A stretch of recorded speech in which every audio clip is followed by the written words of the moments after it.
She's Mamie. Yeah, she believes in me. She reads a story from a book or two. She's Mamie. Mammy's Corner! Hello, my littles, and welcome to Mammy's Corner, and I'm Mammy. But you already knew that, didn't you? And it's time to say our affirmations. Are you ready? Really loud, really clear. Let's do this. Ready? I am loved. You sure are loved, my littles. But let's say it louder one more time. Ready? I am loved. That's right. You are loved. Now, besides your parents who loves you, that's right. God loves you. But who else loves you? Mammy loves you, and don't you go forgetting it. All right, next one. Ready? I am good. You are good, but let's say it louder one more time. Ready? I am good. Good job, my littles. Now for the last one. I am kind. Are you kind? You are. Okay, good. One more time, really loud. I am kind. Good job, my littles. Now, before I go any further, make sure you take your remote, arrow it down, move it over, and give Mammy the thumbs up to let me know that you like the stories that Mammy reads to you. Also, if you haven't subscribed, make sure you subscribe now because you don't want to miss out on all the stories that Mammy gets to read to you. And if there's a story that you want me to read, have an adult put it in the comments and I will do the best that I can to find it, or maybe I can borrow it from you. All right, so it is time to get in our cuddly spots. Ready? Get in your favorite chair, get all nice and comfy. Are you ready? We're not? What do we need? Oh, that's right. So I have a favorite blankie. So if you have a favorite blankie, make sure you get all nice and tucked in like Mammy. We got our favorite blankies, or maybe you want to cuddle with a favorite pillow as I read the story. Yeah. Or maybe you have a favorite stuffy. I got Buddy. And then we're going to read a story together. All nice and comfy and cuddly? All right, let's get going. Today I'm reading out of the Friendly Animal Stories. And today's story is called The Biggest Bear in the World. Whoa! All right, let's get going. Brownie was a little baby bear. But he didn't know he was little. He thought he was the biggest bear in the world. Hadn't his mother told him so? You see, he was an Alaskan brown bear. And when fully grown, these bears really are the biggest anywhere.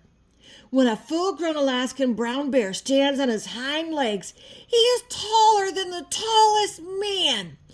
He weighs over 1,500 pounds, or even 2,000 pounds. Whoa, that's a lot.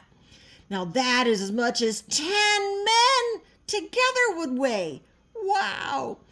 His fur is dark brown, very thick and woolly. His claws are strong as steel hooks. He runs in great leaping bounds, and although he is huge in size, he is still so quick and nimble, he can catch fish in the water. That means that he's quick, that he's fast. Like all bears, the Alaskan brown bears hibernate in winter. That means they sleep all winter long. That means they hole up in a convenient cave and sleep through the long, cold months. And the babies are born during the winter. In the spring, the mother bear ambles out of the cave and her little cubs frisk along beside her. So it was with Brownie and his mother.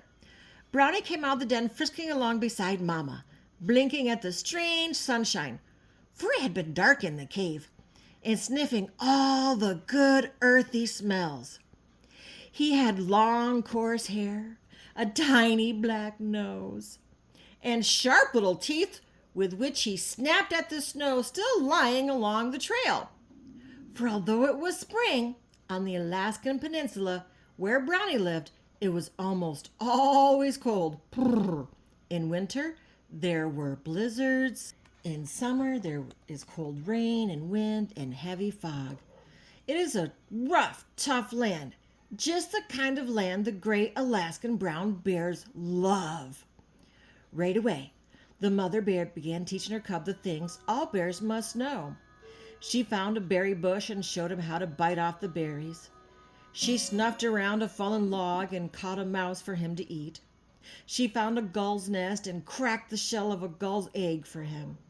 When they passed an old campsite where hunters had once been, the mother bear rumbled a danger sign and told her cub that whenever he caught the man smell, he must run and hide.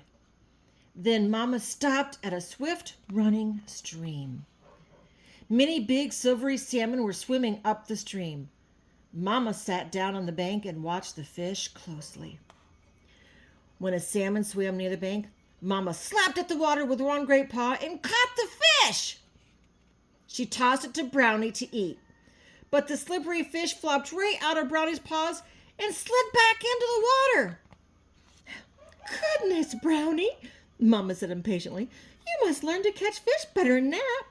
You must learn to do everything well. Don't forget, you are the biggest bear in the world." "I am, Mama?" asked Brownie. "Of course," his mother said. "You are an Alaskan brown bear, and everybody knows that an Alaskan brown bear is the biggest bear in the world." Brownie's little eyes sparkled. "Think of that," he said. He wagged his head from side to side while he thought of it. "I'm the biggest bear in the world." Suddenly, he jumped up from the stream bank. "Goodbye, Mama," he said, and off he scampered. Brownie!" his mother cried in alarm.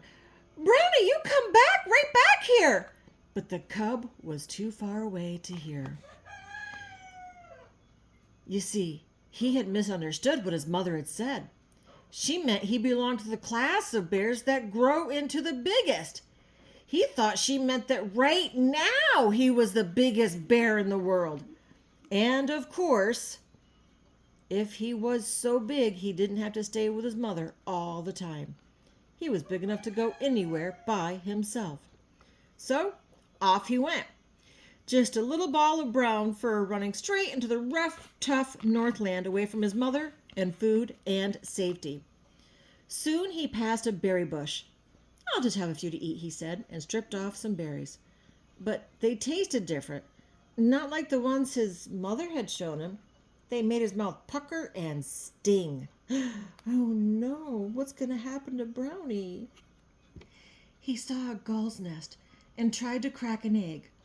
Gull eggs are rich, good food for little bears. But Brownie slapped the egg too hard with his clumsy paw, and the egg splattered all over him. Then the mother gull began to squawk and scream overhead, and Brownie ran away in fear. "Ah, well, I'll catch a mouse," he said. But he couldn't find a mouse.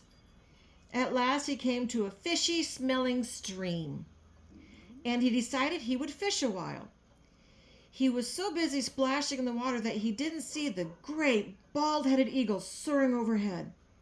But suddenly, he heard a rush of wings. He looked up to see the savage bird making a dive straight at him from the sky. It intended to catch him and carry him away. With a frightened squeal, Brownie tumbled backwards into a thicket of alders. The eagle dared not go under the trees for fear of getting its wings tangled in the underbrush. It flew away. Brownie was not out of trouble, though. When he tumbled back among the alders, he landed right beside a sleeping porcupine. The porcupine awoke, saw the cub, and angrily lashed out with his spiny tail. "Ouch!" yelled poor Brownie. A porcupine quill had been driven deep into his paw. Hopping off as well as he could on 3 legs, the cub began to whimper in pain. Then, carried by the cool wind that blew across the plain, Brownie caught the dread man scent. Oh no! In desperate haste, the little cub tried to scramble up a snowbank, but it caved in with him and left him covered with a blanket of snow, loose rocks, and muddy clay. Only his black nose stuck up out of the whiteness. He stayed there a long time, till the man smell was gone. Slowly then, he shook himself out of the snowslide. "My mother told me wrong," he sobbed. "I'm not the biggest bear in the world. Why, I wouldn't be surprised if I'm not the littlest animal anywhere, and I don't know what to do." Just then, he heard a frightful roar right behind him. He whirled in panic to face his new danger, but it wasn't a danger at all. It was his mother. She'd been looking for him everywhere. Oh, how glad he was to see her. How good it felt to snuggle up to her warm body and to feel her big tongue licking away the ice from his face. And oh, how wonderful it was to have her bite away the porcupine quill that had been hurting his foot. "Why did you run off?" Mama Bear asked him, finally. When he told her that he thought he was the biggest bear in the world and could go anywhere, she said sturdily, "Look at me. I'm much bigger than you, so how could you be the biggest bear in the world?" Brownie ducked his head. "I didn't know you were a bear," he said. "I thought you were just my mama." Then the tired little fellow cuddled up to his mother and fell sound asleep. Tonight, Brownie is probably the littlest bear in all Alaska. But one day, he will grow up to the biggest bear in the world. Maybe he'll be the smartest too, for he's already learned many lessons. Do you know what some of them are? The end. Well, that's the end of the story. Did you like it? If you did, don't forget to arrow your remote down, move it over, and give Mamie a thumbs up to let me know that you liked the story. Wow, what a story it was too, huh? Mama told her little baby that he was a big bear. Just like you're a big kid. You are, but you're not the biggest kid because mommies and daddies are the biggest ones right now. Yes, we're kids too. We like to play too. But he learned a lesson, didn't he? So don't you stray from mommy and daddy. You stay close to those adults that you can trust, okay? Because even though you're a big kid, you still don't know all the dangers in the world yet, and that's what we have to teach you. So I hope you like the story about the brown bear, and I can't wait to see you again. So when Mamie says the end, what do I say? That's right. Besides your parents who loves you, God loves you. But who else loves you? Mamie loves you. Shh. But Mamie loves you bestest. Until next time, my littles, be good and be kind.